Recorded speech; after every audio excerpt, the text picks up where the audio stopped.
Hi, good afternoon, colleagues. Welcome to this afternoon session of the Growsmart Entrepreneurship Education launch. I'm sure you're all excited to be here this afternoon to hear exactly what the entrepreneurship competition is all about.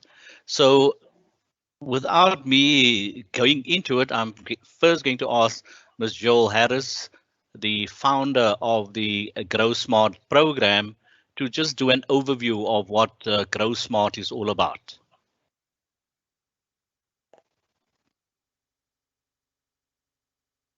Hello, I'm Joel Harris and I am the founder of Growsmart Educational Program.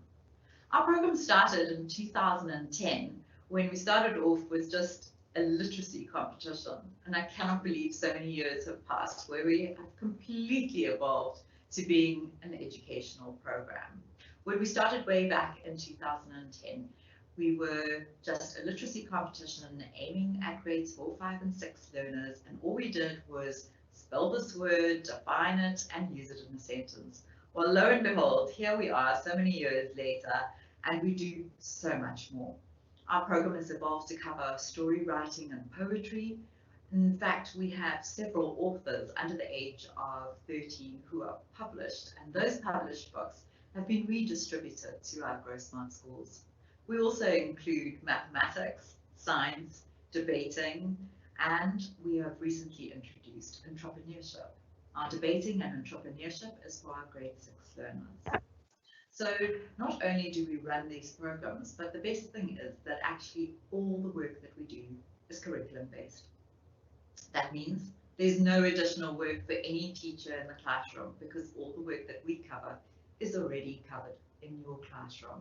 But what we do is ensure that everyone has fun with our digital program that we are now launching this year, and all our material that we use. Absolutely everything is done to encourage the child to have fun while they are learning. So not only have we expanded our program over the years, but also we have taken our program to various provinces. So we partner with the Western Cape Education Department, the Eastern Cape Department of Education, and also the Limpopo Education Department. So such a pleasure to actually partner with the education departments and bring about change in education. Our program has also started a bursary section. So our learners who make it through to our various competitions and from semi-final round, we open up the doors and introduce them to our bursary partners. And through that, they are able to apply for high school bursaries. But we didn't stop there. Since then, we've actually managed to place several students in university and watch them grow through the various degrees that they are doing, such as medicine, politics, and various sciences. So an absolute pleasure to know that we have taken a child from primary school through high school and then onto university. So Growsmart is really bringing about change, and what an absolute pleasure for us to be able to do that through Growth Point Properties. Watch the space and watch us evolve and partner and grow throughout the years and bring about change. We are Growsmart Educational Program. Thank you. Hello. Well, thank you to Ms. Harris for giving us that overview of exactly what Growsmart is all about. And so in brief, what is it that we are talking about with regards to who the partnerships are? And Ms. Harris has alluded to the fact that we are fully supported by the Western Cape Education Department, the Eastern Cape Education Department, and Limpopo Education Departments. It has been a initiative from Growth Point Properties that started way back 12 years ago. So exciting stuff. The fact that it has lasted so long means that it is important, and the fact that our schools have come through this particular program and quite a number of youngsters have come through this particular program and have gone on to higher things is important for our learners and for our schools. The schools have been selected by the Western Cape Education Department, and our focus, especially on the entrepreneurship program, is specifically for our grade 6 learners. So what are we looking at when we're talking about entrepreneurship education? Before I go into the team selection and what happens at the school, why entrepreneurship? COVID-19 has put us into a space where we've seen a number of people, a number of our family members, colleagues becoming unemployed. Businesses have changed. I've walked into a couple of malls and I've seen some shops having closed up.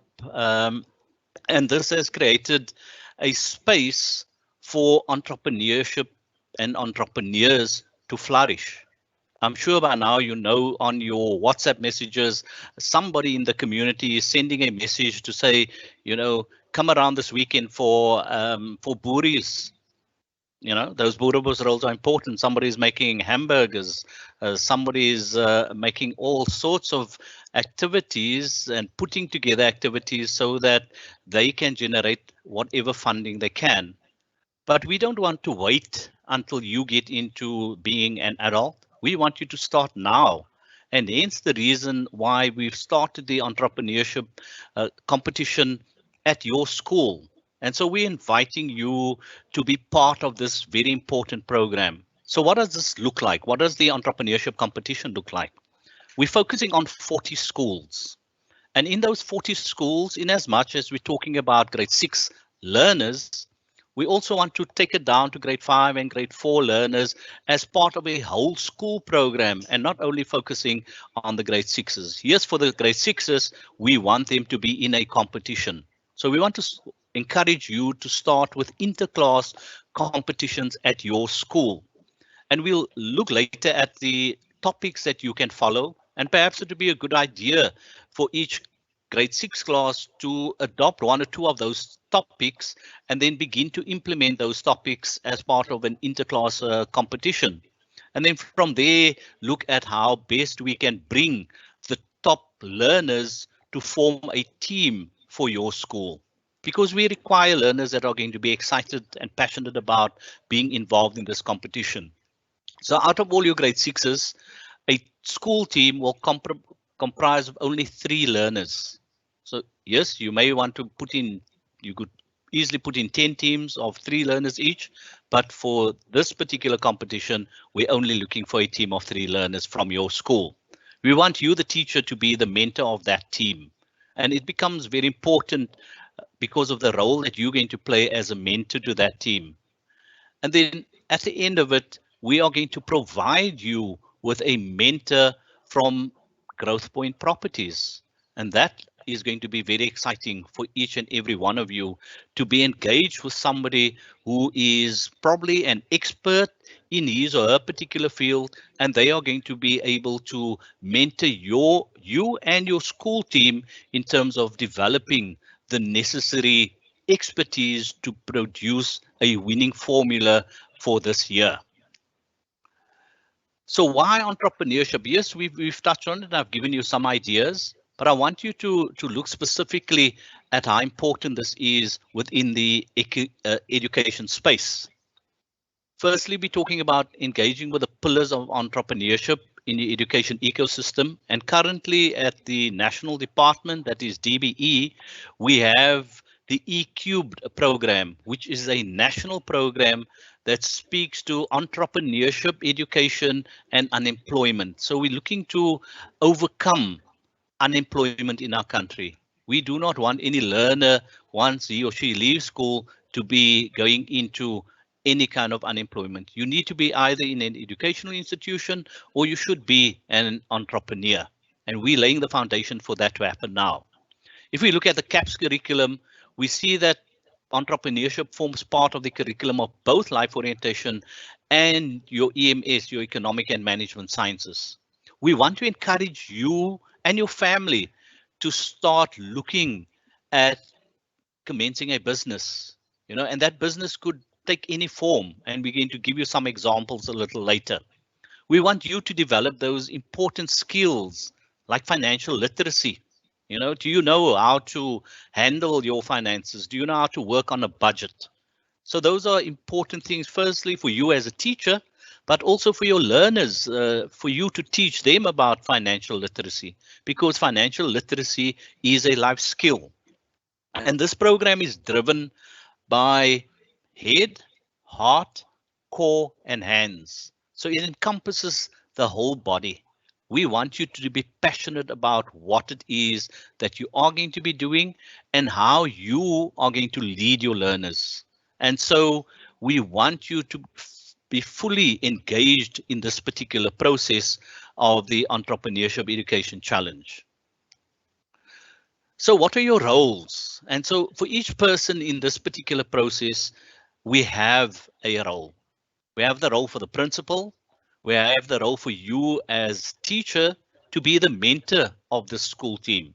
And then, of course, we have the Growth Point property mentor, who is going to mentor not only yourself as a teacher, and I'm sure you're going to learn a lot from the mentor, but also for our learners to learn from them. So what are the roles that each of these individuals are going to be playing? First and foremost, as a mentor, provision for the mentors and the learners to work together, to study together, to form a tight team, a team that is going to deliver. We want to ensure that you as a teacher support your learners, to encourage them. We want you to communicate regularly with them so that they know that you are standing behind them, that you are supporting them. We don't want you as a teacher to leave them to their own devices. Remember, we are giving you the title of mentor, meaning you've got to engage with those learners. We want you to guide them through the launch booklet, and all of the information of this particular competition is on page 66 of the launch booklet, which has been made available to you on the Growsmart website. We want the Growth Point property mentor to be very involved with you as a teacher and with you as the principal, because I'm sure as a school principal, you're going to learn a lot from these mentors in terms of developing programs at your school. So it does become important that we all understand the roles that we play, so that at the end of the day, we encourage our learners to become champions of entrepreneurship education. But not only to become the champions of entrepreneurship education, but also for them to showcase what they do as young entrepreneurs. We want them to become the role models, not only for the grade sixes, but for the rest of the school. So what is required of you? We want you to challenge your learners. We need for you to attend all of the seminars that we're going to be putting together. And at this point in time, we're looking at those seminars as being online activities until such time as we get into a space where we can do face-to-face activities. But it is important that you engage and you're fully involved in this particular process during the course of this year. We want you to work hand in hand with your learners so that your learners are fully engaged with the activity, so that when deadlines are set, you know that your learners are going to meet those deadlines, that your school is not going to be caught out in terms of not delivering on what we ask of you. So what are the important entrepreneurship dates that you need to remember? First and foremost, the first level of competition will take place on the 17th of May, where all 40 of our school teams will be involved in the activity. So everybody will be involved, everybody will be given the same opportunity to showcase exactly what they are busy with. Unfortunately, because this is a competition, we're going to have to eliminate some of our schools. So when we move a month ahead and we get to level 2 by the 24th of June, we will only be looking at 25 school teams. Remember that school team, only 3 grade 6 learners in that team. So by the 24th of June, we will have 25 teams.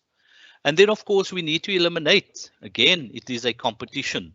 And if you look at the prizes, then you will understand why it becomes important for us to be doing and going through this particular elimination program. You know, we all can't be winners, but being part of the competition, we're already a winner. And I will show you why you're already a winner, because we're going to give you a little bit of money up front. So already you're seeing that money as part of that prize just for being registered in this particular competition. And then, of course, we must move on to the finals, and the finals will comprise of only 5 school teams. That will be the best of our entrepreneurship teams. On the 27th of August, they will have the opportunity to showcase exactly what they have achieved during the course of this year. But as a build-up to that first level competition, we have put together a few seminar dates. And so what are we going to get from these seminars? The first one will be on the 21st of April. That will be followed by another one on the 5th of May, and the last one on the 14th of May. And if you are not flying by the 14th of May, then surely there is going to be a motivational issue at your school, because we are putting together the best possible champions of industry to address you on the 21st of April, the 5th of May, and again on the 14th of May. Guys, you cannot miss out on this opportunity, not only for your learners, but also for yourself to develop and to learn from what is available. So what are we doing at these seminars? The first seminar is going to be looking at starting a business. And I'm sure those of you that are already running businesses at school, and again, I'm not going to tell the department about it, but you should be looking at how to conduct that business. You should be looking at all of the important factors that impact on a successful business. And so the experts that we are going to bring to your attention on at that seminar on the 21st of April are going to be experts that are going to guide you as a teacher, but will also guide your learners. Remember, your learners need to be part of this program. They need to be part of the seminar because they are going to be inspired by these champions of industry that are going to be talking to them. What are we looking at our second seminar? We're going to be looking at financial tools, and these are quite important in terms of understanding what it is that makes up a business. Who are the people that make important decisions? And here immediately we're talking about a board of directors. We're looking at a banking account. We're looking at putting the finances to the product that you are going to be producing or the service that you are going to be providing. So all of these things become important. We want you to think, and we want to take you into understanding financial literacy. And so, colleagues, it becomes important for us to have this understanding because it is a life skill. How do you do your house budget? Just a simple question. Do you manage your budget every month? Do you overspend? And if you're overspending, you're probably one of all of us in this community that is overspending on the budget or really just trying to stay within the budget. So we'll learn from the experts of how to manage that particular budget. And then our third and our final seminar on the 14th of May looks at your business and how you're going to be going about selling your product. How do you go about branding your product or your service? What you're going to do about advertising your product or service. And we're going to bring in the expert to take you through that.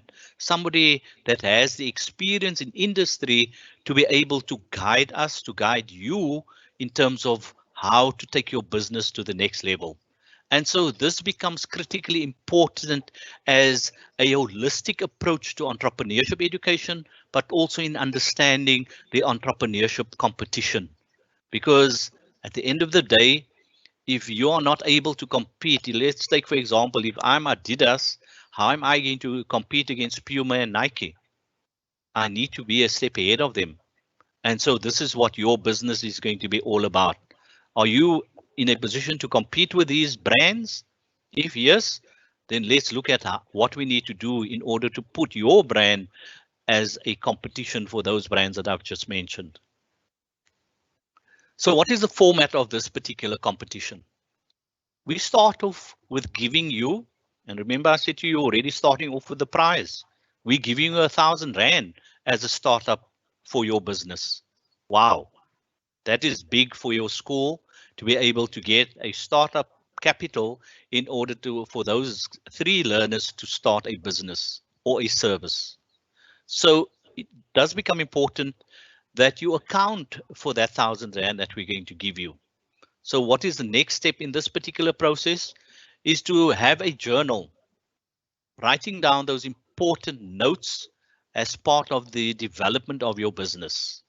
And it does become important that you make notes, have notes of meetings. When you have a meeting, who makes the decisions? Are all three of the learners engaged in the decision making? And how do you budget in terms of saying, what are we going to do with that R1,000? And so the R1,000 is an important investment from growth point in you as a school and in your school team.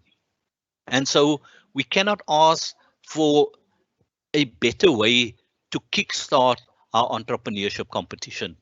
So already we're making available 40,000 Rand to our 40 schools in order for us to get those 40 businesses off the ground.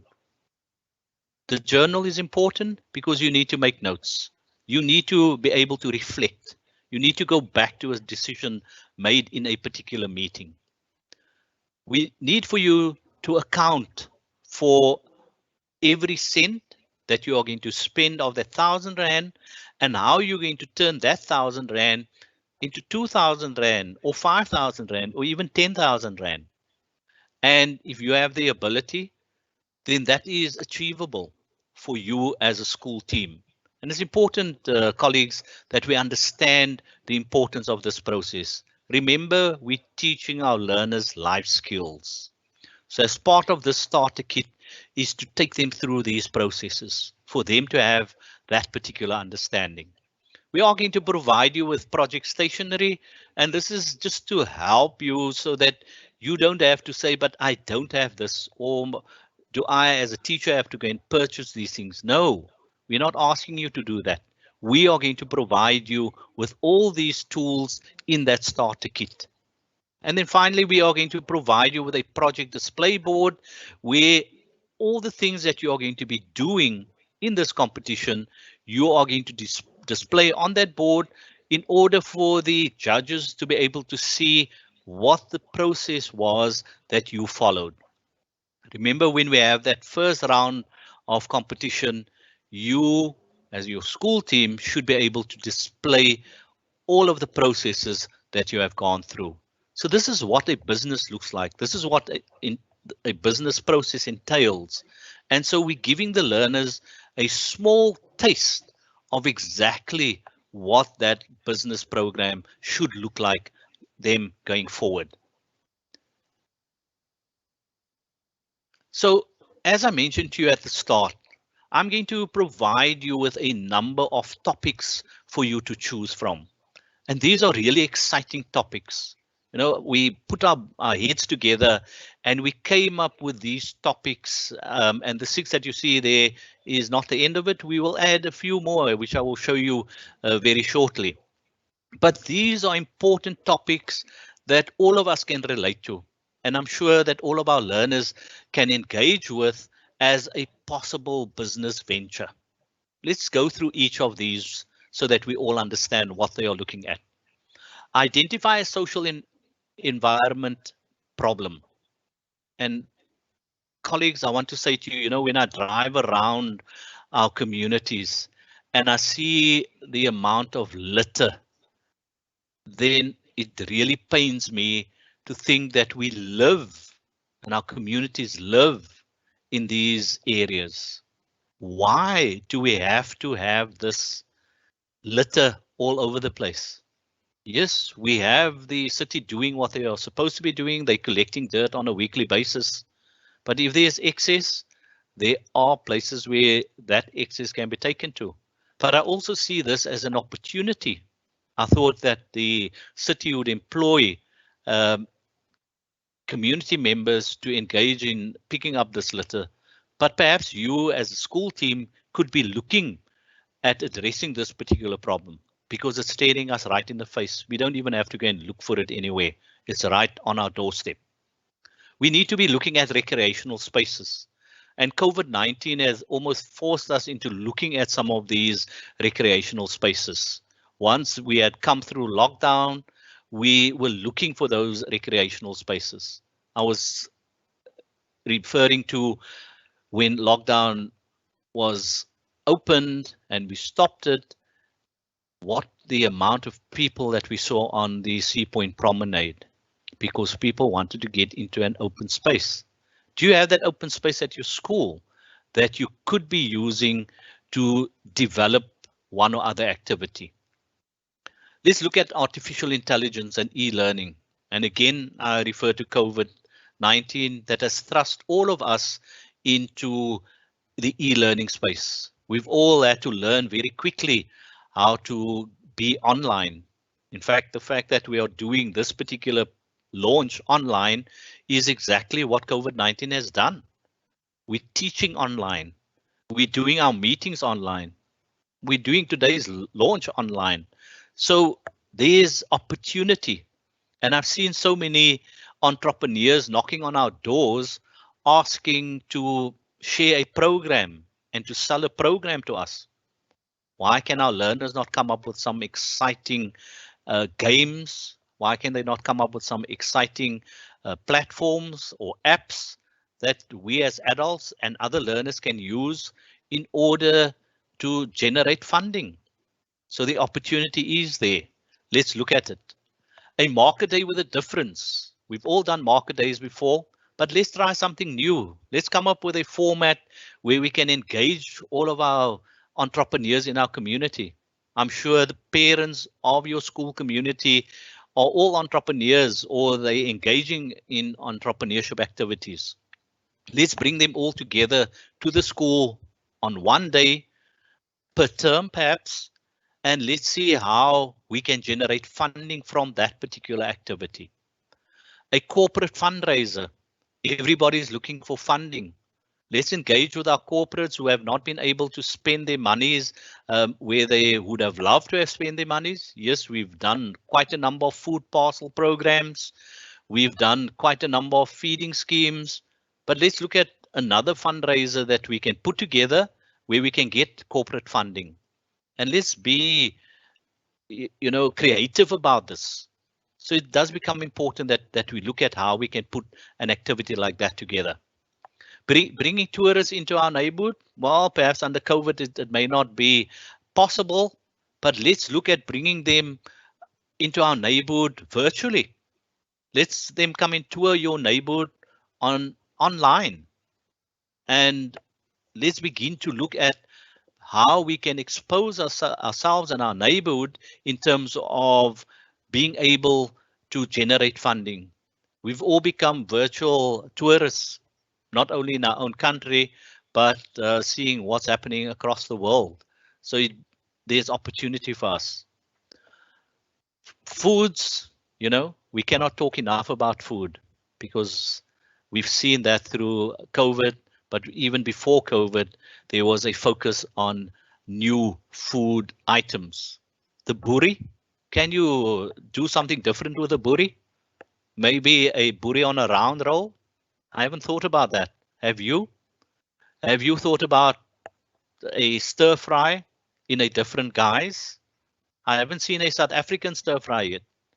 Maybe we need to work on that chakalaka and see whether we can put that chakalaka into a fast food, into a stir fry. All of that becomes important. Fitness fever. We all want to have big muscles. We all want to look good. And maybe that is an opportunity to develop a fitness gym at your school. Let's create some obstacles at our school. Let's get some people involved in putting up an obstacle course at our school. And let's see whether we can generate an entrepreneurship program from that. We can run a business, because going to, if I don't want to mention the fitness opportunities that are available within the corporate sector, but I can't afford it. Right here in Claremont, there is one of those fitness homes, and it is quite expensive. But perhaps we need to bring it into our communities, and let's see whether we can generate a business out of gymming. And then, of course, fashion. Everybody has a focus on fashion, and let's see what our learners can come up with. And so we've gone through quite a number of activities.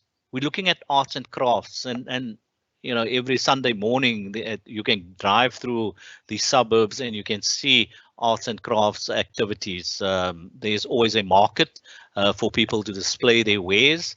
And so let's see whether your learners can come up with an arts and crafts program that would generate a business for them. Maybe all of what they are generating can be sold at school, and they don't even have to go into the community, but with enough focus, they can do everything at school.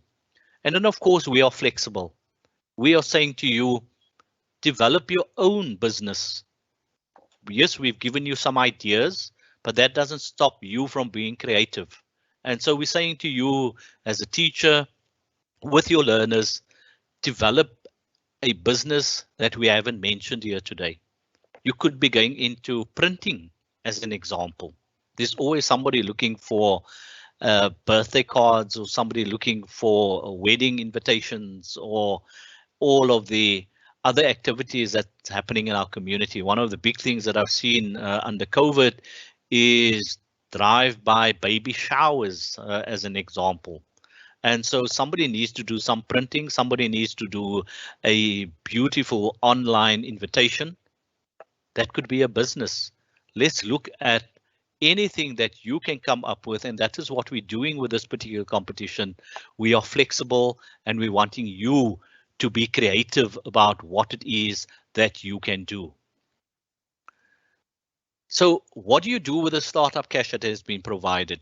Again, R1,000 is no small means of starting up a business, and I'm sure it would lead to enough motivation for your learners to get going. Choose those 3 learners that are really going to put your school on the map, because at the end of the day, you need to make it difficult for us as the judges to be able to eliminate your school from the competition. We don't want to eliminate them. We would love to take all of them and see how well they've done. And so when you have that R1,000, you know, the opportunities are endless. Be focused in terms of trying to do what is best. But at the end of the day, with all funding, there is accountability. And so that is part of the life skills that we're teaching you as a teacher. And perhaps I shouldn't be saying this to you, but also to your learners who are more important in understanding that when we're dealing with public funding, we are accountable. And so that is a life skill that we are teaching them through this particular program. That journal, and we have alluded to it earlier, is important in terms of having a program and having evidence of what it is that you have done.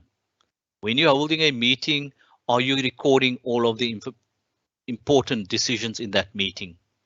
Are you putting together a mind map of ideas in terms of saying, what are the businesses that we would be able to start at our school? What does the community need? So part of that process, how did we in fact get to the 3 learners that we have, and what makes this team an exceptional team? Who have we engaged with as a team? And that is for the learners. Have we met with the principal? Have we met with the governing body? Are they all coming in to support us in terms of being part of this particular process? What are we looking at in terms of important partners? We could generate those partnerships through the school governing body, or it could be the principal that has a network that he or she would like to share with the learners to come in. Besides the expertise that we are going to be providing at the seminars, we could be bringing